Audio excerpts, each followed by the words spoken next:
आंखों के सपनों को किसी भी कीमत पर मरने नहीं दूंगा। मैं सबसे ज्यादा बधाई अपनी बेटियों को देना चाहता हूं। बेटियां किसी से कम नहीं है और पालकों से भी कहना चाहता हूं कि बेटियों का महत्व किसी भी कीमत पर कम नहीं है। मध्य प्रदेश के मुख्यमंत्री शिवराज सिंह चौहान का भाषण तो हर किसी ने सुना है। जब शिवराज जी बोलते हैं तो हर कोई एक टक उनको सुनता रहता है। उनके भाषण में वो सब कुछ होता है जिसे आप सुनना चाहते हैं, जानना चाहते हैं। इसलिए तो उनकी सभा में लाखों की भीड़ होती है। लोग उन्हें सुनते हैं और फिर अभ्यास करते हैं उनके जैसा भाषण देने की कला का। लेकिन हर कोई शिवराज जी की तरह भाषण दे ऐसा तो हो ही नहीं सकता। लेकिन कुछ जरूर कामयाब हो जाते हैं। तो ऐसे ही एक युवा के बारे में हम आपको बताएंगे। लेकिन उससे पहले शिवराज जी और शिवराज जी की नकल करते संजय को सुनिए। मैंने लाडली लक्ष्मी योजना बनाई, कन्या विवाह करवाया, बेटियों की पढ़ाई लिखाई की व्यवस्था, बेटों की पढ़ाई लिखाई की व्यवस्था। बेटी पैदा होती है, जन्म लिए तो लाडली, स्कूल जाए तो किताबें निःशुल्क, दूसरे गांव जाए तो साइकिल, और 12वीं अगर 60% से उत्तीर्ण हो जाए तो गांव की बेटी कहलाए। अपने विरोधियों के लिए भी मुख्यमंत्री शिवराज सिंह चौहान एक अबूझ पहेली है जिसको सुलझाने की कोशिश लगातार उनके विरोधी और विपक्षी दल करते रहते हैं, लेकिन अब तक पहेली सुलझा नहीं पाए हैं। बहुत से लोग हैं जो शिवराज सिंह चौहान बनना चाहते हैं, लेकिन शिवराज बनना इतना आसान नहीं होता। हालांकि नकल बहुत सारे लोग करते हैं और ऐसे ही एक युवा संजय हमारे साथ हैं जो बेहतरीन तरीके से, जिस तरीके से मुख्यमंत्री शिवराज सिंह चौहान की भाषण कला को हम देखते हैं, लोगों से कनेक्ट को हम देखते हैं, तो उनकी नकल करने की कोशिश करते हैं। तो संजय, पहले एक एग्जाम्पल दोगे, कैसे करते हो नकल, किस तरह के शिवराज जी भाषण देते हैं? वैसे उनकी एक योजना बता देता हूँ मैं। एक योजना थी कि हम लोगों की आर्थिक सहायता देने का भी काम करते हैं।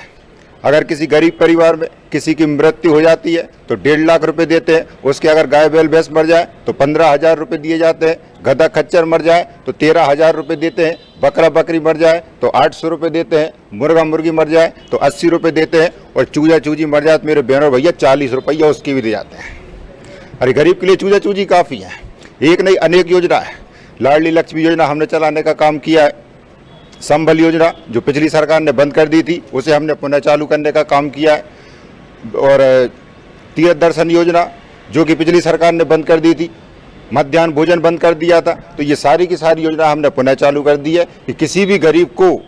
और अभी हमने एक नई योजना और बनाई थी जिसमें हमने ये कहा था कि मध्य प्रदेश की धरती पर कोई भी गरीब बिना जमीन के टुकड़े के नहीं रहने दिया जाएगा। सबके लिए हम जमीन का टुकड़ा देंगे, पट्टा देके मालिक बना दूंगा, चिंता मत करना।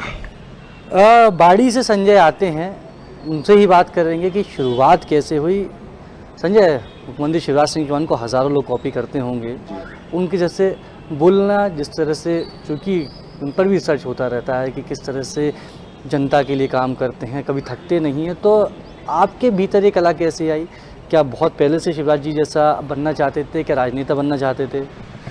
जी, मैं शिवराज जी के, देखिए पहली बात तो ये कि जनता के साथ में उनका एक अद्भुत रिश्ता है।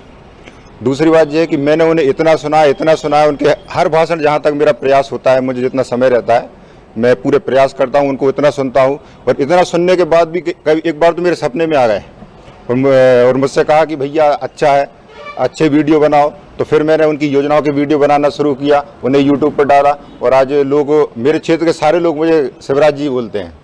तो कहीं ना कहीं एक बहुत अच्छा, मुझे भी मतलब एक अच्छा प्लेटफॉर्म मिला, एक नाम मिला है।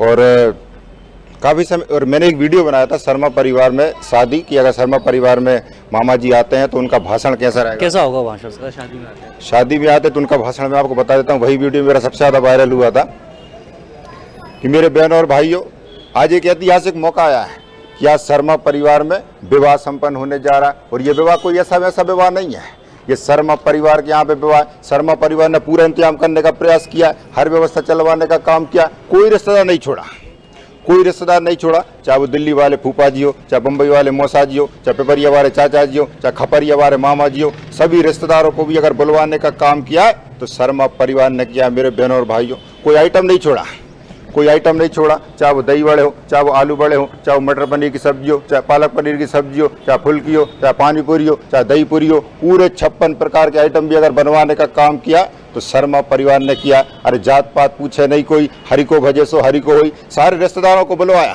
सभी मित्रों को बुलवाया, चाहे वो किसी भी जाति का हो, चाहे वो SC का हो, चाहे वो ST का हो, चाहे वो OBC का हो, चाहे वो अल्पसंख्यक वर्ग का हो, सभी मित्रों को भी अगर बुलवाने का काम किया है तो शर्मा परिवार ने किया है। पहले पंगतें होती थी, लोग लाइन में बैठ बैठ कर खाना खाते थे, इंतजार करना पड़ता था, कई प्रकार की समस्याएं हो रही थी।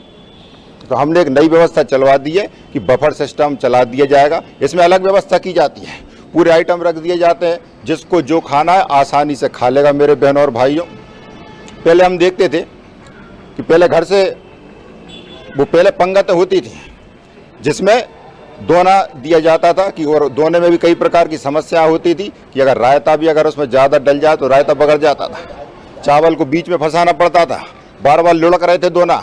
तो उसकी भी हमने एक अलग व्यवस्था करवा दी है। हमने थालियों की व्यवस्था करवा दी है, कटोरियों की व्यवस्था करवा दी है। ठीक है, जब पहली बार शिवराज जी आपसे मिले, क्योंकि सपनों में आते थे, तो कैसा अनुभव था? सर मैं आपको बताऊं, मतलब मैं कुछ बोल ही नहीं पाया, मतलब इतना एक अलग फीलिंग्स आई मुझे, बस देखता ही रह गया। और इतना मन में इतना अच्छा हुआ था कि मुझसे बात कर पाता। लेकिन वो बोलते हैं कि जब एक आपका सपना जब साकार हो तो उस समय आपके लिए बोलने के लिए शब्द नहीं रहते हैं। तो कुछ ऐसी एक अद्भुत फीलिंग टाइप में आई मेरे मन में। तो अब मामा के लिए क्या कहोगे? चौथी बार की पारी का पहला साल पूरा हो चुका है, कहीं कुछ कमियां नज़र आती है मामा में क्या? हाँ देखिए, कुछ सब व्यक्ति में कुछ अच्छाई भी होती है, बुराई भी होती है। और अच्छाई है जब तो वो 13 साल मुख्यमंत्री रहे और आगे भी बने हैं। और कुछ कमियां है कि हमारे देश के जो हमारे मध्य प्रदेश के भी जो बेरोजगार हैं, युवाओं को उनसे काफ़ी उम्मीदें हैं और युवा चाहते हैं कि उनके लिए रोजगार की व्यवस्था हो, क्योंकि कई प्रकार बहुत सारी वैकेंसियां अभी अधेर में लटकी हुई हैं, कई प्रकार के एग्जाम अभी नहीं हो पा रहे हैं। तो कहीं ना कहीं उनको करवाएं और लोगों को रोजगार का अवसर दें। सवाल, सबसे अच्छा भाषण आपको शिवराज जी का कौन सा लगा? शिवराज जी का मुझे तो ये योजना, जब वो एक ऐसे लहजे में बात करते बिल्कुल घर जैसा, ऐसा लगता ही नहीं है कि मतलब कोई अलग टाइप में बात कर रहे हैं। तो मुझे तो उनके वजह से सारे ही भाषण अच्छे लगते हैं। और वो जो वाक शैली में जो उनकी स्पीड होती है वो मुझे काफ़ी पसंद आती है। अब भी कोई खास कुछ तो होगा जो याद, सपने में कौन सा आया था? सपने में तो मेरे मतलब मैं तो 1-2 बार देखता हूँ तो मेरे माइंड में एकदम से आ जाते हैं। उनकी कुछ एक योजना बता देता हूँ, जैसे कि एक उनका भाषण था कि आज जब बेटी पैदा होती है, जन्म लिए तो लाडली, स्कूल जाए तो किताबें निःशुल्क, दूसरे गांव जाए तो साइकिल, और 12वीं अगर 60% से उत्तीर्ण हो जाए तो गांव की बेटी कहलाए। कॉलेज में जाए तो 5000 रुपया उसे प्रतिवर्ष और दिया जाता है ताकि बिटिया रानी अपनी पढ़ाई अच्छे से कर सके। साइकिलों की हमने बच्चियों के लिए व्यवस्था कराई। तो भांजे मुझसे कहने लगे कि मामा हमसे काई की दुश्मनी है, हमें भी साइकिल दे दो। तब से मैंने भांजों को भी साइकिल देना शुरू कर दिया। और जब मैं कहीं जाता हूँ तो माता की गोद में एक छोटा सा बच्चा जो जानता ही नहीं है कि मुख्यमंत्री कौन होता है, जब वो देखता है और माता की गोद में से चिल्लाता है, ए मामा आ जा, ए मामा आ जा, ए मामा आ जा, उसे पता ही नहीं है मुख्यमंत्री कौन है। तो जब ऐसे बच्चों को मैं देखता हूँ तो मुझे एक अद्भुत मतलब अंदर से एक अलग फीलिंग आती है कि ऐसे सबके लिए मुझे कुछ ना कुछ करना है और उनका भविष्य किसी अंधकार में ना रहे, इसके लिए मैं अपनी जिंदगी भी उसी पे लगा दूंगा। और लेकिन मेरे प्रदेश का भविष्य, मध्य प्रदेश को खुशहाल बना के ही दम लूंगा। तो ये तो थे हमारे साथ बाड़ी के संजय। जो लोग शिवराज सिंह चौहान को नहीं सुन पाते वो संजय को सुनते हैं, क्योंकि संजय जिस तरीके से बात करते हैं, जिस तरीके से भाषण देते हैं, कहीं ना कहीं उसमें झलक शिवराज सिंह चौहान की नज़र आती है। और शिवराज जी के बारे में भी कहा जाता है कि उनको हराना बहुत मुश्किल है। उनके विपक्षी, उनके शत्रु भी यही सोचते हैं कि इतनी ताकत और इतने व्यस्त होने के बावजूद जनता से कनेक्ट होने के लिए समय वो कहाँ से निकाल लेते हैं। तो कह सकते हैं कि एक तरीके से राजनीति के अजात शत्रु बनते जा रहे हैं हमारे मध्य प्रदेश के मुख्यमंत्री शिवराज सिंह चौहान। कैमरा पर्सन मनीष के साथ वैभव गुप्ता, अनादि टीवी, भोपाल।